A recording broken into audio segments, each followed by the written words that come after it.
I'm down here. Hello my friends, my name is LaZeR and welcome back to my model railway. Now those of you who do follow my channel, you are aware that my last video I did on my model railway was the Bachmann Henry versus the Hornby Henry. But then I received a message on Instagram saying, Oliver, why not do the Hornby Gordon versus the Hornby Flying Scotsman? And that's exactly what I've done. So right in front of me I've got my Hornby Flying Scotsman and my Hornby Gordon. And we're going to take a closer look at the detailing, like what I like and don't like about these models. And also we're going to blast them around my track to see which train, or engine I should really say, which locomotive, that's a better word of saying it, which locomotive is the fastest. And that's what we're going to do today. So if you're new to the LaZeR YouTube channel, why not click subscribe? And for those of you who have noticed, I've had a haircut. So yes, click subscribe, you don't want to miss any of my content. And also, we are very close to 91,000 subscribers.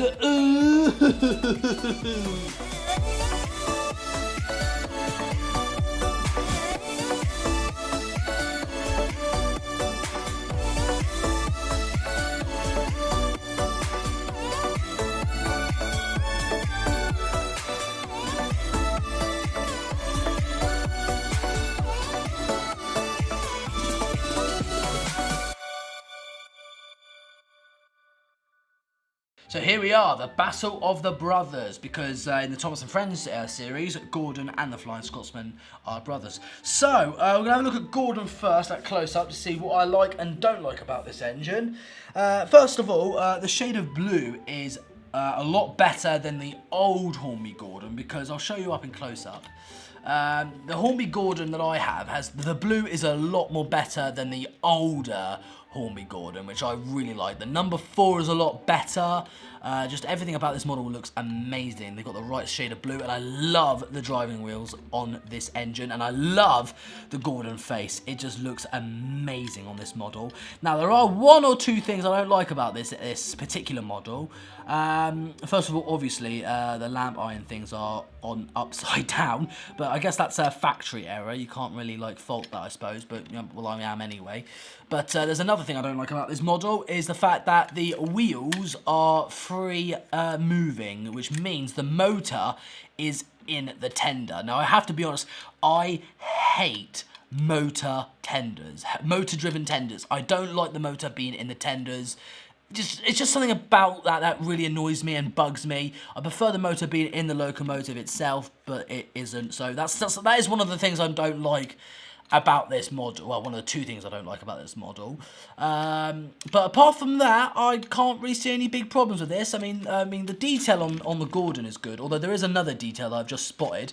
The funnel is not completely hollow. It's just a bit of plastic stuck on, so they haven't made the funnel hollow, which is a bit annoying. But apart from these small, niffly little bits, I still think that the Hornby Gordon is still a great model to have. I mean, if you haven't got a Hornby Gordon, I recommend this one. And also, it's DCC ready. Well, this one's DCC fitted, so this one is digital, which is very good, and that's all I care about. So I'll pop Gordon down for now. And let's move on to one of my favourite models I have in my collection. Now, this is quite a big moment, because this Flying Scotsman model I have is one of my favourites in my whole collection. So that is quite a big moment, this. Now, there are things I do like and don't like about this model. Hopefully, first of all, I hope it can like focus in. Let me see if I try and fix the camera focus, if you see if it's zooming on that.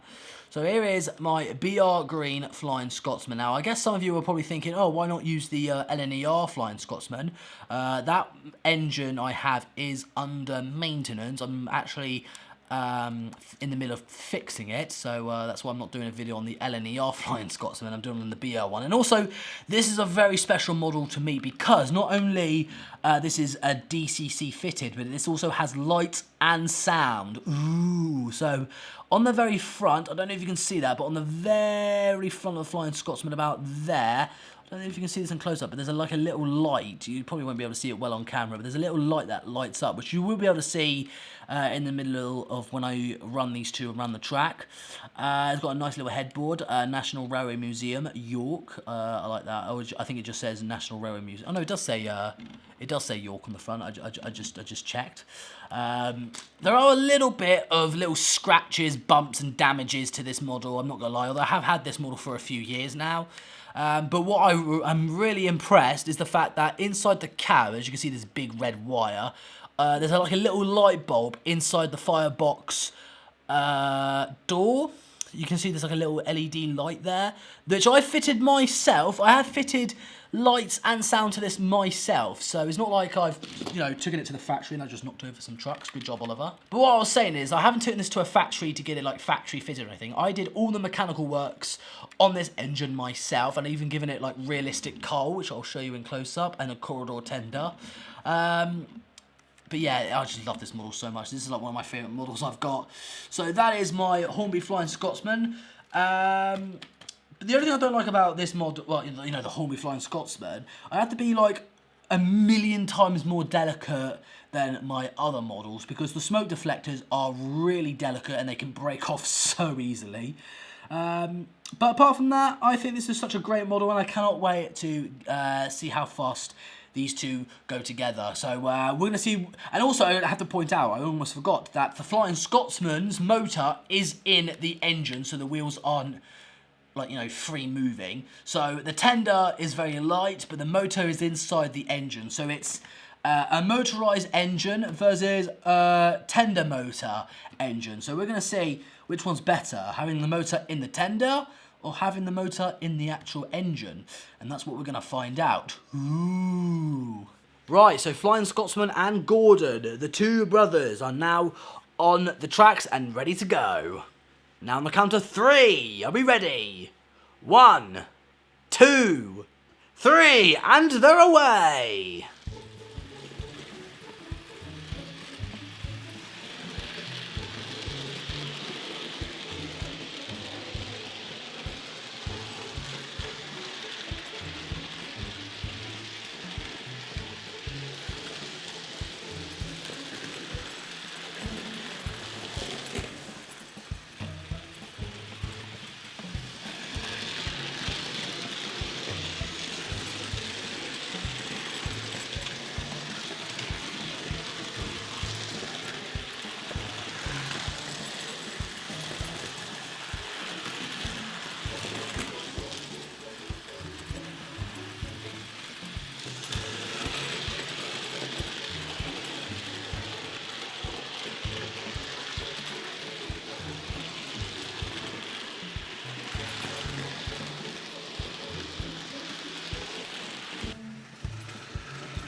So there you go. It turns out...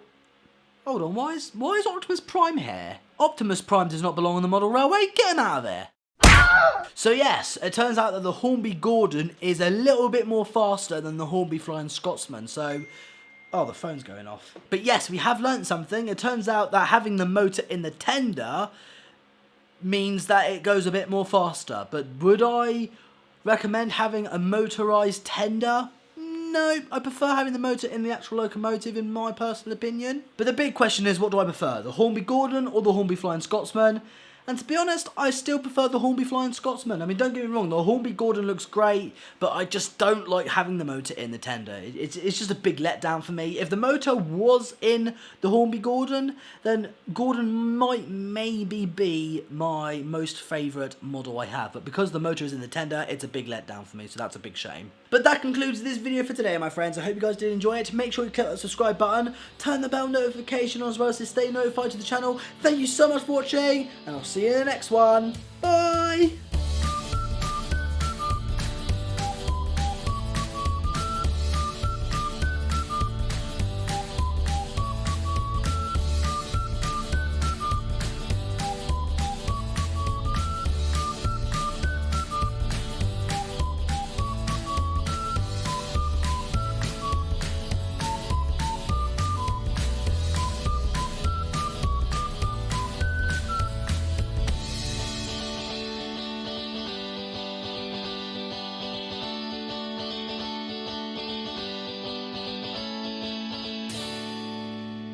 I could be an expert at this stuff. Oh, there we go.